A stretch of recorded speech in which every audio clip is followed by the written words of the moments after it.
An unlikely group of heroes. Tanis, half-elven, the leader of the companions. A skilled fighter who detests fighting, he is tormented by love for two women, the tempestuous swordswoman, Kiriara, and the enchanting elf-woman, Laurana. Sturm Brightblade, Knight of Solamnia.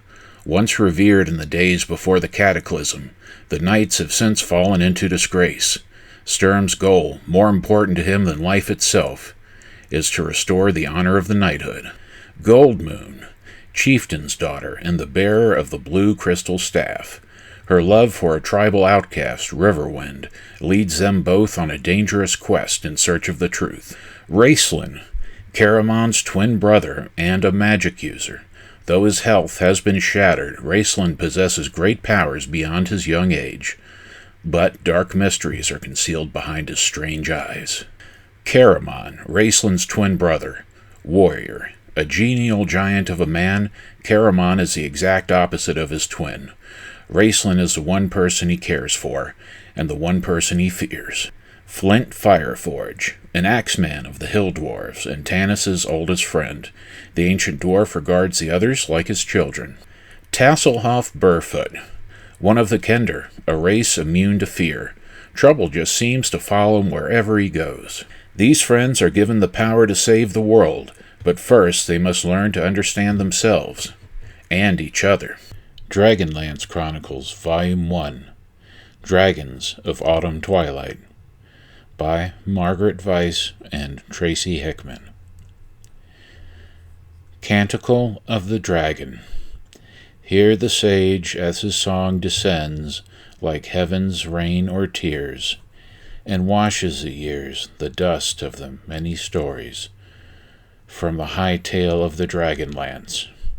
For in ages deep, past memory and word, in the first blush of the world, when the 3 moons rose from the lap of the forest, dragons terrible and great made war on this world of Krynn.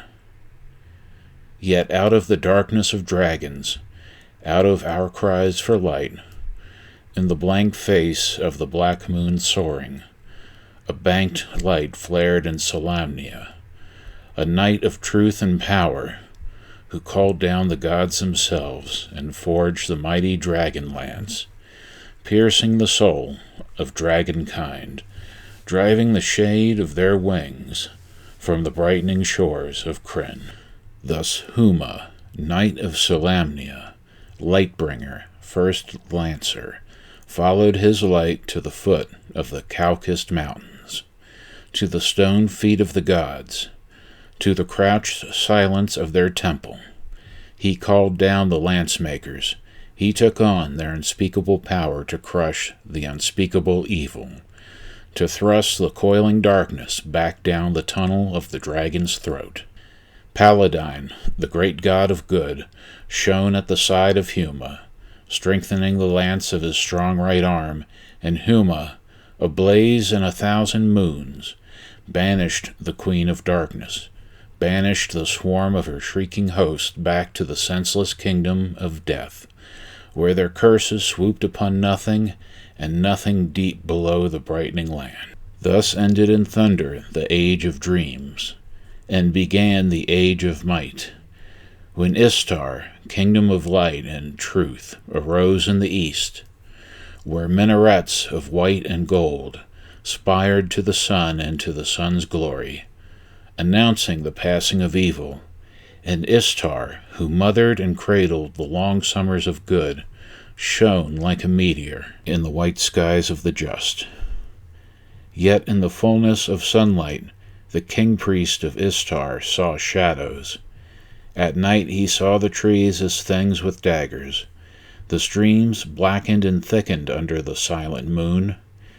He searched books for the paths of Huma, for scrolls, signs, and spells, so that he, too, might summon the gods, might find their aid in his holy aims, might purge the world of sin.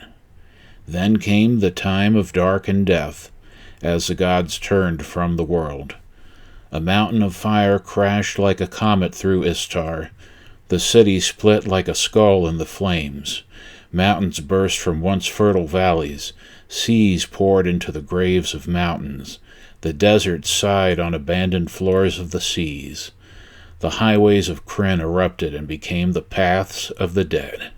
Thus began the age of despair. The roads were tangled. The winds and sandstorms dwelt in the husks of cities. The plains and mountains became our home. As the old gods lost their power, we called to the blank sky, into the cold dividing gray to the ears of new gods. The sky is calm, silent, unmoving. We have yet to hear their answer. The Old Man.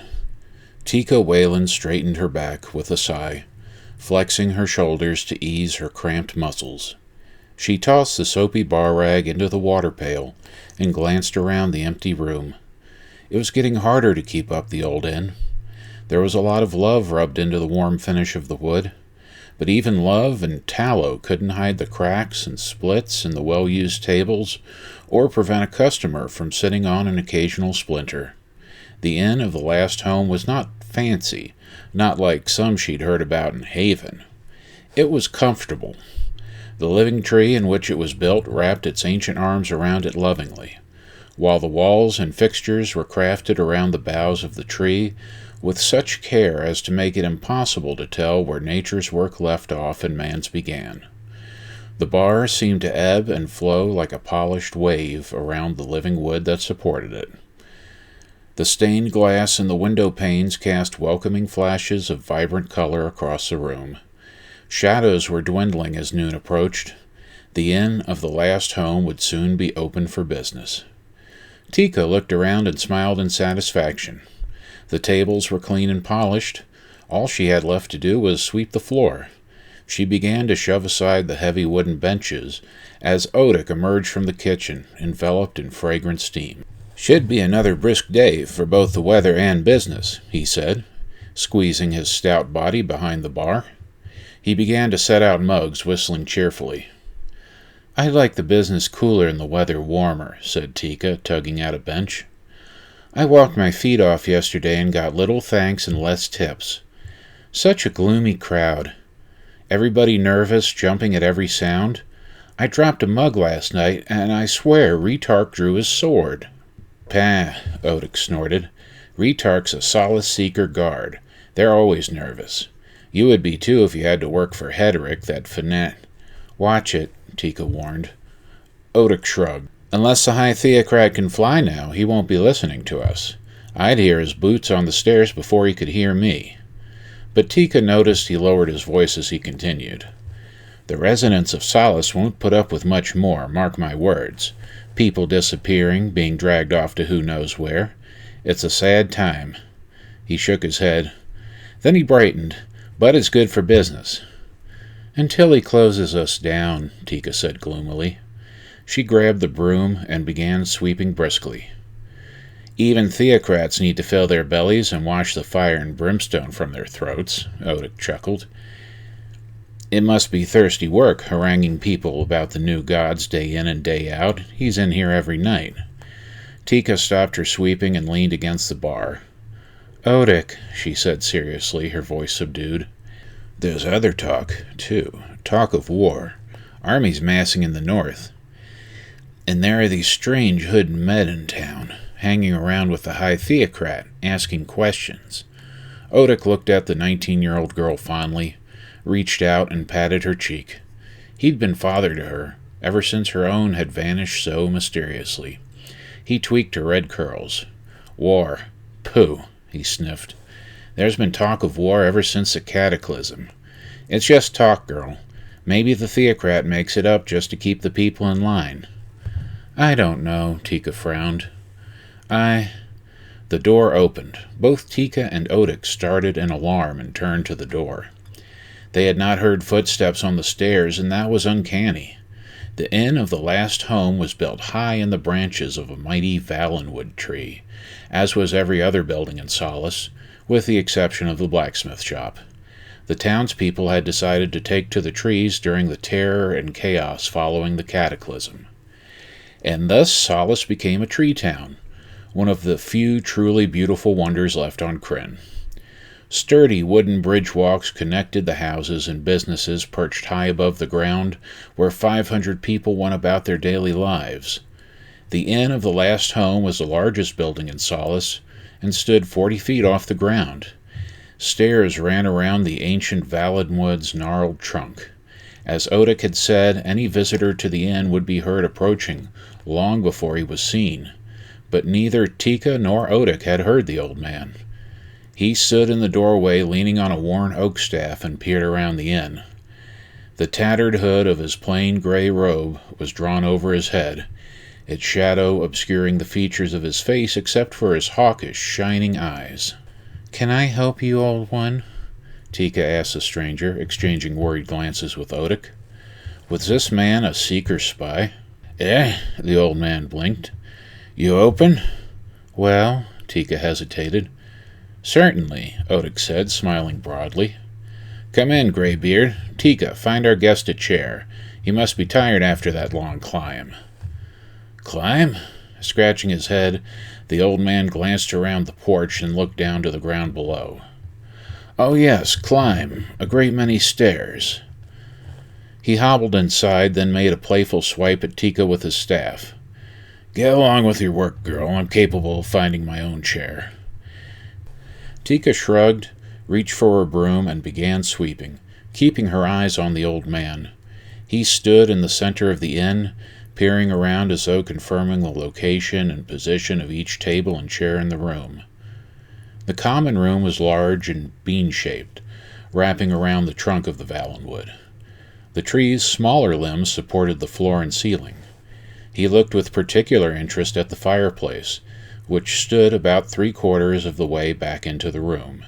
The only stonework in the inn, it was obviously crafted by dwarven hands to appear to be part of the tree, winding naturally through the branches above. A bin next to the side of the fire pit was stacked high with cordwood and pine logs brought down from the high mountains. No resident of Solace would consider burning the wood of their own great trees.